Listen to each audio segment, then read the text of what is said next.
احسن کافی دیر سے چاند کو دیکھے یہ سوال دہرا رہا تھا۔ وہ ٹوٹ چکا تھا، بالکل اس کے درد کی انتہا ہو گئی تھی۔ آنسو تھے کہ تھم نہیں رہے تھے، تڑپ رہا تھا، اللہ اللہ پکار رہا تھا۔ زندگی سے ہارا احسن بے سکونی کے عالم میں ادھر ادھر بھٹک رہا تھا، لیکن اسے سکون میسر نہیں ہو رہا تھا۔ ایسا محسوس کر رہا تھا جیسے پوری دنیا میں اس سے زیادہ تکلیف میں کوئی بھی نہیں ہوگا۔ مجھے تھام لیجیے میرے پیارے اللہ، میری بے چین روح کو سکون دے دیجیے، کوئی راہ نکال دیجیے میرے لیے، میری ہمت ختم ہو رہی ہے، میری آزمائش کا وقت ختم کر دیجیے۔ جب اللہ کا بندہ اتنے سچے دل سے، اتنی طرف سے اللہ کو پکارے تو کیسے ممکن ہے کہ اللہ اس کی پکار انسنی کر دے؟ احسن کا بس یہ بولنا تھا، اس کا رب کا سن لینا تھا۔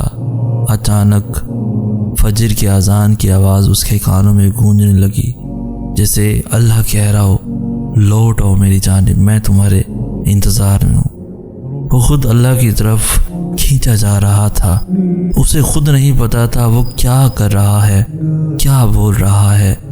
بس جو اللہ چاہ رہا تھا وہ خود بخود ہوتا چلا جا رہا تھا۔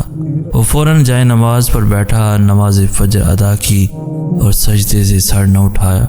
اللہ خاموش اور آنکھوں سے آنسو جاری ہونے لگے۔ دل کو قرار آنے لگا، جیسے جس کی تلاش میں تھا وہ مل گیا اسے، جیسے اس نے سب پا لیا ہو، جیسے تکلیف مٹ سی گئی ہو، جیسے زخم پر کسی نے مرہم رکھ دیا ہو، جیسے سب صحیح ہو گیا ہو، جیسے اس نے اللہ کو پا لیا ہو، جیسے اللہ نے اس کی پکار سن لی ہو۔ جیسے اللہ تو بہت پہلے سے سب طے کر چکا ہے، اور یہ دعائیں جو تم آج مانگ رہے ہو وہ دعائیں تو تمہارے اس دنیا میں آنے سے پہلے ہی تمہارے لیے لکھ دی گئی تھی۔ کچھ بھی ایسا نہیں جو نصیب سے ہٹ کر ہو یا ہو رہا ہو۔ تو اگر ابھی سب ختم ہونے کے بعد بھی دل اللہ سے دعا مانگنے کو کرتا ہے تو خود کو زبردستی روکو مت، کیونکہ اس دعا کے لیے دل کا تڑپنا بے وجہ نہیں ہے، اور دعا کرنے میں حرج ہی کیا ہے، کیونکہ دعائیں کبھی بھی نقصان نہیں پہنچاتی، پھر وہ تمہارے حق میں بری ہی کیوں نہ ہو، کیونکہ تم تو نہیں جانتے کہ کیا برا ہے اور کیا نہیں، لیکن جس سے مانگ رہے ہو وہ تو جانتا ہے۔ اور جب اللہ سے مانگا جائے تو وہ یہ سوچ کر سزا نہیں دیتا کہ وہ چیزیں بری ہیں پھر بھی مانگ رہے ہو، بلکہ وہ یہ دیکھتا ہے کہ ایمان رکھتے ہو اس لیے گرگرا رہے ہو۔ پھر جو دعائیں ہمارے لیے بہتر ہوتی ہیں وہ انہیں ہو بہو ویسے ہی قبول کر لیتا ہے جیسے ہم چاہتے ہیں، اور جو بہتر نہیں ہوتی ان کی چاہ وقت کے ساتھ ساتھ ہمارے دل سے نکال دیتا ہے، اور ہمیں ان سے بھی اتنا بہتر عطا کر دیتا ہے کہ ہمیں پھر وہ دعائیں یاد ہی نہیں رہتی۔ تو جب تک دل کہتا ہے تب تک مانگو، رکو مت، نہ ہی روکو خود کو۔ اللہ سے بات کر کے کب کہاں کسی کو نقصان پہنچا ہے؟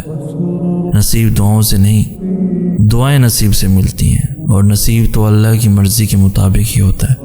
تو وہ دعائیں پھر کیسے اللہ کی رضا کے بغیر ہو سکتی ہیں جو ہمیں نصیب سے ملی ہیں؟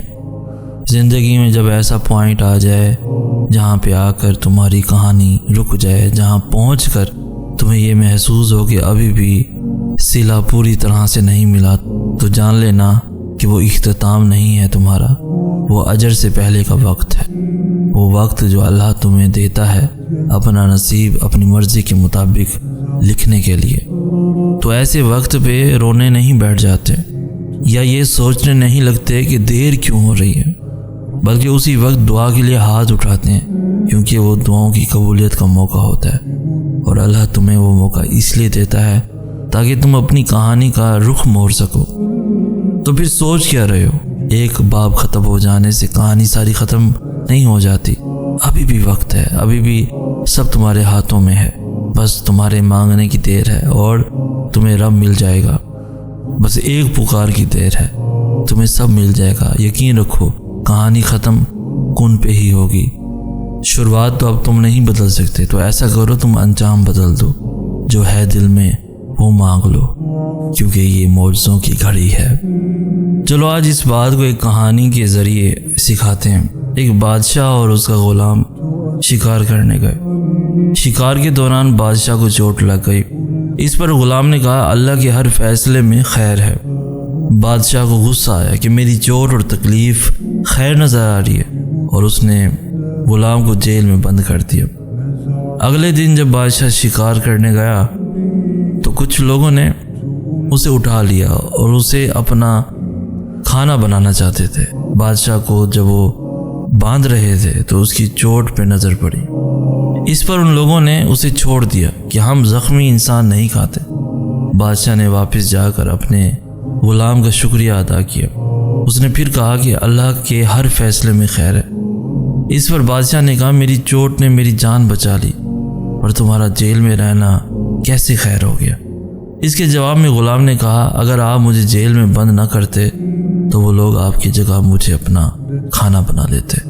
بے شک اللہ کے ہر فیصلے میں خیر ہے۔ سورہ بقرہ کی آیت نمبر 45 میں اللہ تعالیٰ فرماتا ہے اور صبر اور نماز سے مدد حاصل کرو۔ تو دیکھو جب کوئی ایسی آزمائش آ جائے کہ کوئی راستہ نظر نہ آ رہا ہو، آپ کو حق پر ہوتے ہوئے بھی مشکلات کا سامنا کرنا پڑے، تو ایسے میں اپنا اللہ پر یقین اور پختہ کر لینا، فوراً اٹھنا، وضو کرنا، خشوع کے ساتھ نماز ادا کرنا اور اللہ سے مدد مانگنا کہ اللہ آپ تو جانتے ہیں میں سب کچھ چھوڑ کر صرف آپ کے لیے یہاں تک آیا ہوں۔ اب مجھے ثابت قدم رکھنا، مجھے اپنے نفس کے حوالے نہ کرنا، مجھے شیطان کے وسوسوں سے بچا لینا۔ میں ماضی کے گناہ میں پھر پڑنا نہیں چاہتا، پھر دیکھنا اللہ کیسے تمہاری مدد کرتا ہے، کیونکہ یہ تو صرف تمہارے یقین کی آزمائش تھی۔